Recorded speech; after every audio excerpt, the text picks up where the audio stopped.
Hey, being Brumo, Mike Brumed here, and welcome to another video.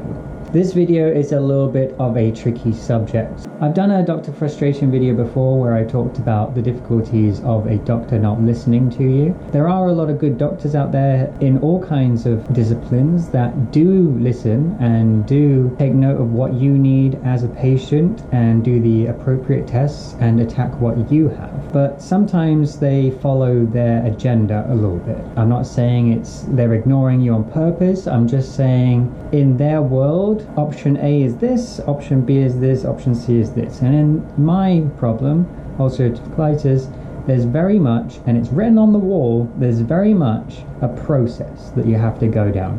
Now, I've been through that process.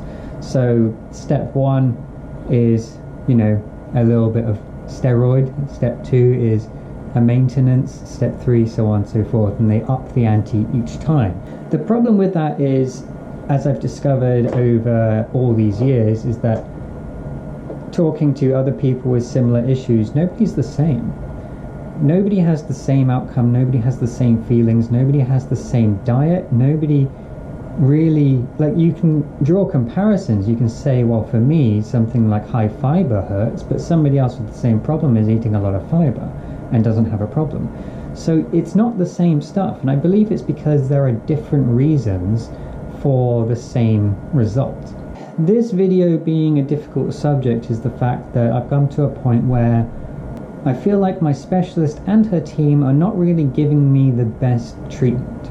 So this all stems from the fact that they're becoming harder and harder to get hold of. The moment I left the building at work, the last day I worked, I was emotional, I was distraught, I was begging for help. I called them, I begged for help, I needed something, my body was shutting down, my body was failing, please help me. I've never received a call back for that call. I had gone other routes at the time, just after that phone call, to get them to do something. So I went to my doctor, my general practitioner, and I tried to push things forward that way, and they did eventually respond to that, but that was a few efforts to talk to my doctor, my specialist, who is supposed to be on there for me. The first appointment they had, bear in mind this is early February, this is like February 2nd, 3rd, something like that. The first appointment they had for me was late 27th, 28th of March. This is a panic situation, emergency situation where my body is failing, and they gave me an appointment that was 2 months down the road, and it was a chat. It wasn't even to do tests, it wasn't even to do anything actually, to discover what was going wrong. It was just a chat. This subsequently wasn't good enough, so made efforts to push it forward and they could fit me in. So there lies the second problem with my specialist, is they're too busy. And this keeps cropping up. This has cropped up again and again and again, and it cropped up yesterday when I gave them a call to try and get things going, and basically they are overworked. I'm sorry, but that's not my problem. If I have a specialist, if I have a doctor, and they are overworked and they're not able to give somebody such as myself who is in need of attention, if they're not able to give me help, then I'm with the wrong person. I'm with the wrong specialist. If they don't have time for me, then how am I supposed to get better? I'm not working at the moment. I need to get better. This problem is getting out of hand, and what I'm getting is, oh, we're too busy, or no phone calls at all. And that's not acceptable. So really the thing that made me want to make this video as the next video is something that happened more recently. So every now and again, I push to see them. There's a little bit of progress made where they make appointments, we go and figure things out, and then it all trails off.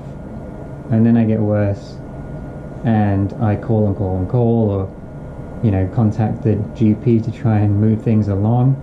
And this time I've been working with Charlton Health in Hamilton, who are fantastic, by the way.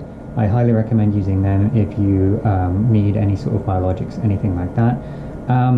I asked them to nudge my specialist because they answer to the doctors, they don't answer to me. So I was struggling.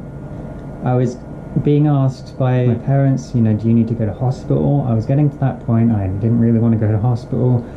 But it was the fact that the questions being asked really means that, yeah, it's getting serious. So I nudged everybody to try and get hold of them. I mean, I didn't ignore calling them and trying to get hold of them myself, but again, I didn't want to just rely on them getting back to me because they don't. So I did get a call.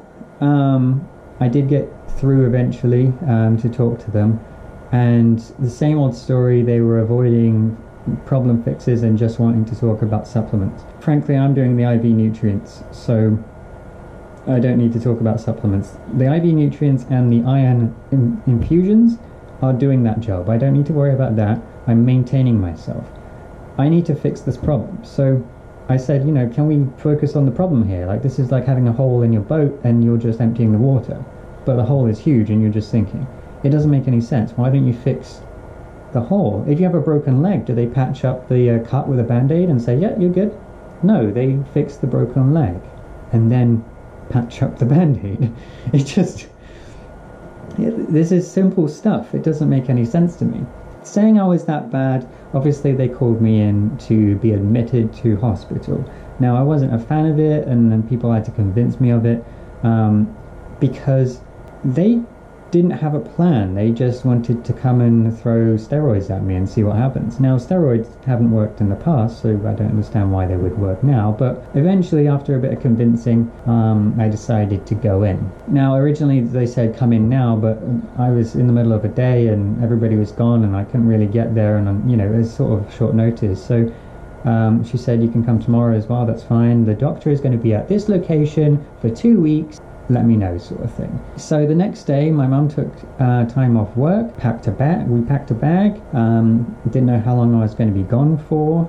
It literally was open to who knows how long. We went to where I was told the doctor would be. The problem with that is nobody was there. The doctor wasn't there. I asked if there was a bed for me. I asked if there were any notes. There was nothing. The fact is that they'll say, well, you didn't tell us ahead of time. But I was told the doctor would be at this location for 2 weeks, that this is where I should go and I should come as soon as possible. So that's what I did. And they weren't there. But the real kicker is the fact that I gave them a call, and over a month ago this was, and there's still no response from them. So they wanted me to be admitted. I went. They weren't there. They haven't responded in over a month. Lately, I've been doing things myself, as I say myself, with the help of people who do help, so Charlton Health. There is Imbure, who do the IV nutrients, wonderful doctors there. You know, it's an extra thing that you have to pay for, but it's worth it to make me feel better, which I am feeling better, and going to the GP to push things along her side. But at the end of the day, my GI, gastrointestinal specialist, gives the go-ahead, signs things off. So I'm thinking I might switch. It's been 4 years. I've not got any better. I've not progressed quickly enough, and they seem too busy to reply to me. So I have an appointment with GP Monday. I have some names that I would like to request, and I think I'm going to switch. So basically, the entire idea with this video is to make sure that you are getting the right attention. Make sure that if you do go to doctors, they are not you know, just ignoring your needs and your desires and your input. I'm very good at input. From the racing side of things, you say how a car is feeling, you can feel these little things, you tell them that. It's just reviewing. It's just telling the person what is wrong, and I feel like they don't listen to me with that either. So I'm going to find somebody else. I think that's a good option. I have the number for the surgeon if I want to go that way. The IV nutrient stuff is sort of working out quite well. We're trying something out there, and I'm feeling a lot better since starting that. So it's all heading in the right way, just a few obstacles with the whole medical side of things. Anyway, I didn't want to make that an attack video or complain too much, but it's just something to be aware of and something that I'm experiencing right now, and since this is my journey, I thought I should at least mention it. Anyway, thanks a lot for watching. I will update you again soon. Sorry this one's a bit longer. I just keep ranting. Okay, thanks a lot. Speak soon. Bye.